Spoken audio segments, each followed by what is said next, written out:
campaigns actively against condoms, despite knowing that they are one of the most important tools we have to prevent this scourge of humanity creating death on a biblical scale. Cardinal Lopez Trujillo will tell you there are holes in condoms, and right there in front of you, in that condom flying around above your heads, you can see the proof of how foolish the protestations of the Catholic Church can be.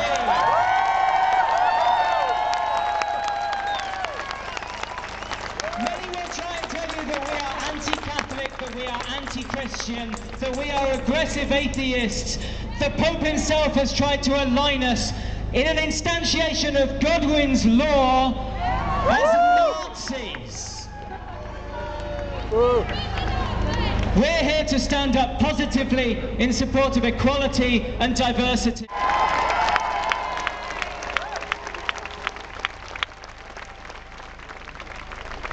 I became openly gay after you, as Cardinal Ratzinger, issued the document on the care of homosexual people.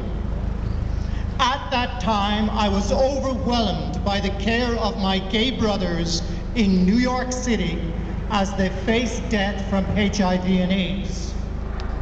It would be Adam's sin, by the way. Adam, who, as they themselves now admit, never actually existed. Original sin means that from the moment we are born, we are wicked, corrupt, damned, unless we believe in their God, or unless we fall for the carrot of heaven and the stick of hell. That, ladies and gentlemen, is the disgusting theory that leads them to presume that it was godlessness that made Hitler and Stalin the monsters that they were. We are all monsters unless redeemed by Jesus. What a revolting, depraved, inhuman theory to base your life on.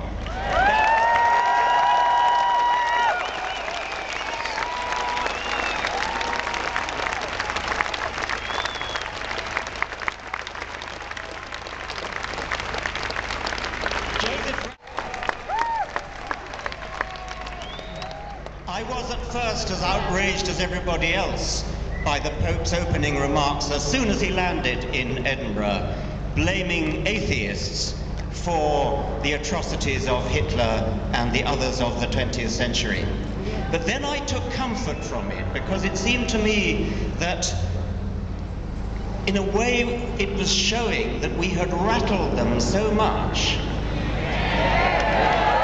that he was forced to the ignominious expedient of attacking us so as to divert attention from the real crimes that had been committed in the name of the Catholic Church. I can just imagine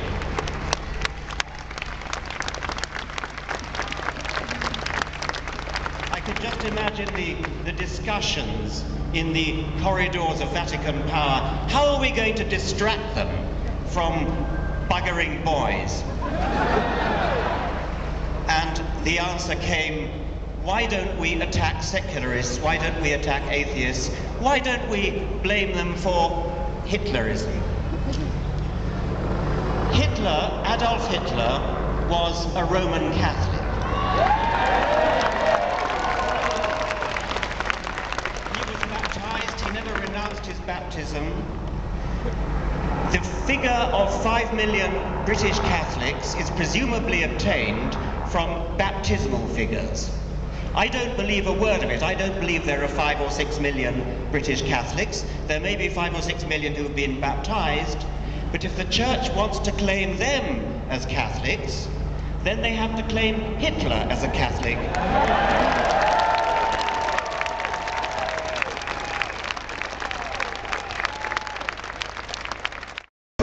Leading FCO advisor said we should not recognize the Vatican, we should not have invited the Pope on a state visit, and we should not have a special embassy wasting millions.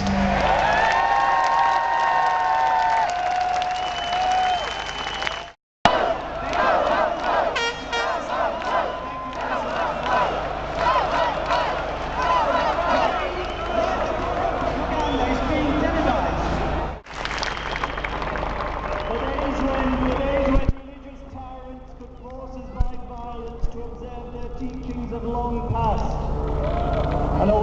hear from what Joseph Ratzinger has said over the past few days, that's something he regrets.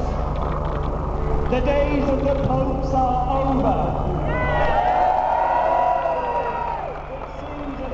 Joseph Ratzinger and the British media haven't got that message yet. Well, we're here to tell them, go home, Pope!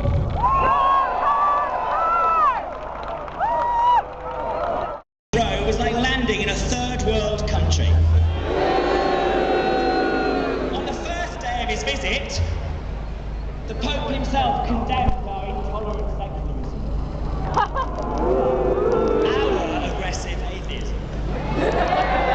And last night in Westminster Hall, just down the road, speaking to the political elite of our country, the Pope questioned whether secular democracy alone could have any values at all.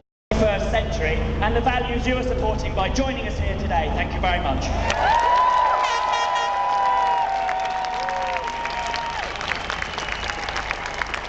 Thank you, Andrew Copson, Chief Executive of the British Humanist Association, one of the three spokespersons.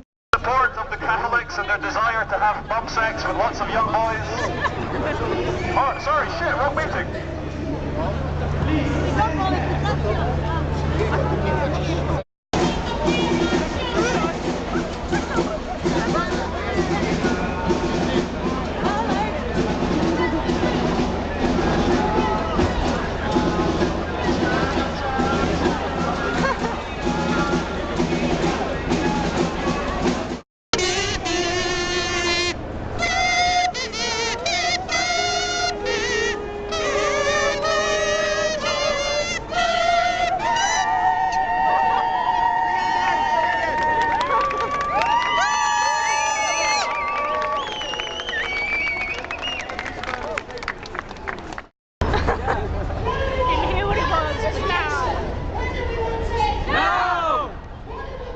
Secular education! No!